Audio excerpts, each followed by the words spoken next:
Welcome to IBM DevOps TechTalk, where we discuss key questions and topics with ARCAD experts. Today we'll discuss test data and test data management. My name is Bernardi, and with me is Alan Ashley.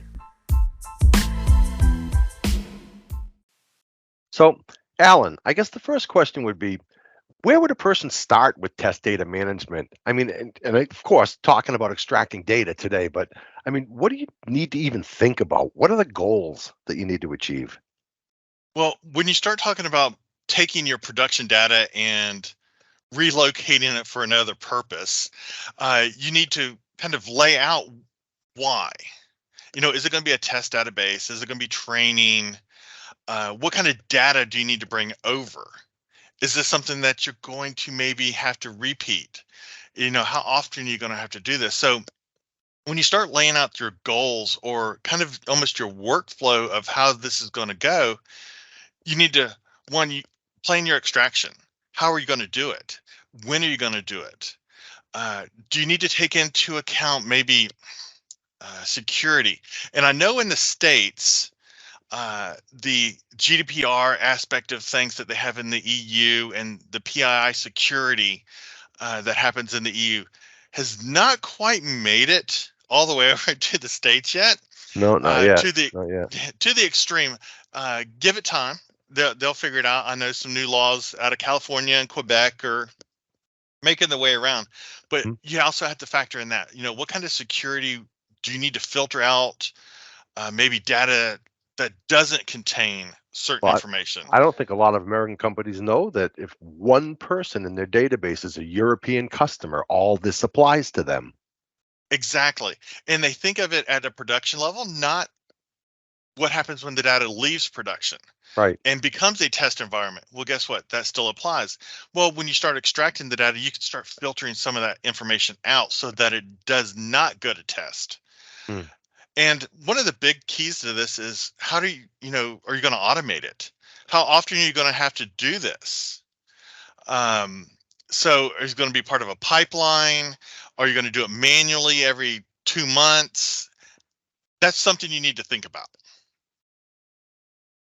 So I think basically what you said here was, in order to get going, you should understand your data requirements. You should plan your data extraction.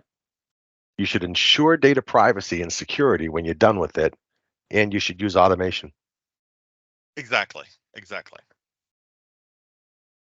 Okay, so now that we have an idea of why we're doing this, what are some of the benefits of creating these subsets of data? Well, think of it this way. If you're building a test environment or a training environment, you can go after certain segments of your production database. So let's say you want to focus on US customers for your training environment because you're training maybe US based personnel. Well, if it's a global company, maybe you will need to pull data that is only French. Well, you can create those subsets and then it can make it a repeatable process from that. So that's one of the benefits is you can really segment what type of data you want to use and pull in. That's what you meant just a minute ago when you said filter the data as you bring it out of like get rid of the European customers as you're extracting data from a production. Is that what you meant? Yes, exactly. So that you can get the data that you need to test on that fits your plan. Now, with that, you can also really diversify the data that you get. Let's say you're testing a big release and you need all sorts of data, but not a lot of it. So you can pull a little bit from the US, a little bit from the EU, a little bit from APAC, and put it all together so that you can test for the maybe double byte character sets in your data fields, but without having 100 million records to go through. And lastly, part of this is, and this is becoming a bigger topic, is building environments on the fly. So you get your front end, back end server, back end database. When you have these subsets of data, you can provision those temporary environments a lot faster. It takes a lot less time to load 1 million records than 100 million records. And there are many companies out there that have hundreds of millions of records across multiple tables. And this would save them time if they were building up these little small data sets. All right, well, since we have this need to handle and manage test data, how exactly can RCAD help?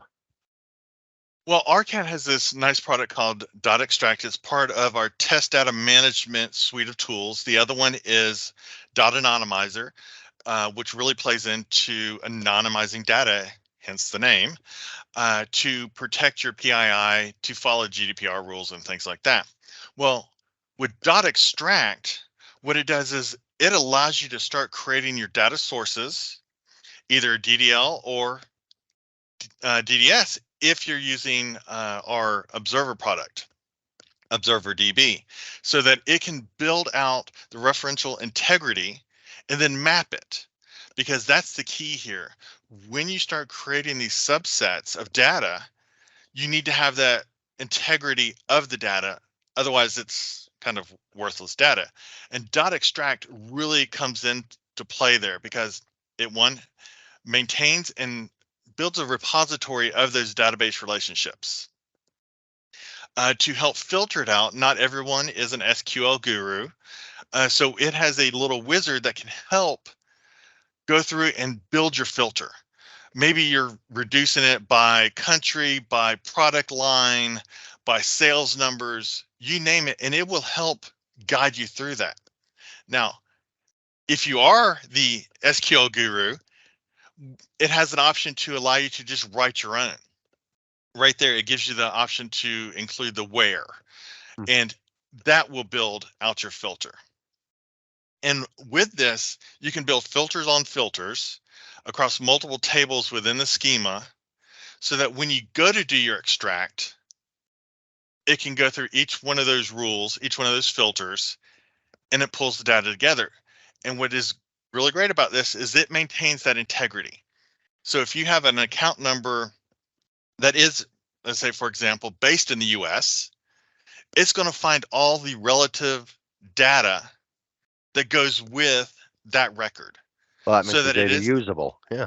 right. It's got to be usable and it's got to be consistent so that you know what you're getting. Yeah. And then lastly, it stores this information or this extract in a repository. And what is nice is now you can inject this data repeatedly. Let's say if you have a database DB2 on I, and you pull off your extracted data, and you need to build out 3 training environments, one for EU, one for the US, maybe one for Asia Pac. Well, with one extract, it can point to 3 injections on DB2 for I, and it will populate those at the same time. So you're starting to talk about a process here. Now, I've heard you say this term before, ETL, extract, transfer, load. I mean, what would be a typical workflow?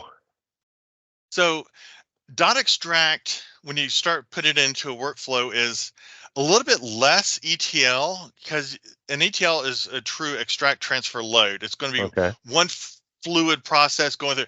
Extract is really about fine tuning the subsetting of your data. So for us, a good workflow would be you extract your data, you anonymize your data. And that's key. So now you're protecting your PII information before anybody else can get to it in your test environments.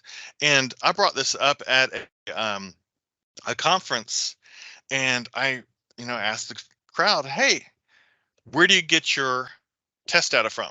And everybody's all production, right? Okay. Do you have PII data? And they're like, yes. Do you protect it in your test? And all their eyes glazed over as they realized, oh no, we've got a problem here. So this is when you come in and anonymize because nobody thinks about the test side of things. Right. And then lastly, you inject it into the environment that you want to go to. So whether or not you're injecting it going from MySQL to MySQL, Postgre to Postgre, that's where the injections would take place. Okay. So just, I guess, a final question here, Alan. What databases does this thing support? So currently today, .extract handles DB2 on I, Microsoft SQL Server. It handles MySQL, Oracle, and PostgreSQL. That's where it sits today. And of course, this is, in all the stuff in development. So we're adding new databases down the road. I imagine MongoDB is going to be coming.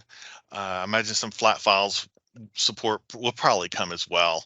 But right now we're starting on those 5 databases because those are some of the most popular databases in the market today. Cool. Thank you, Alan.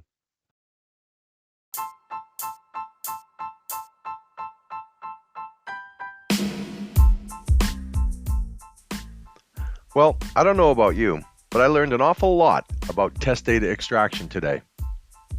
I learned that first I need to understand my data requirements, and then I really need to plan that data extraction. During that, I need to ensure data privacy and its security. And the best way to perform all this is through automation. Thanks for listening today. For more information, please visit our website at www.arcadsoftware.com.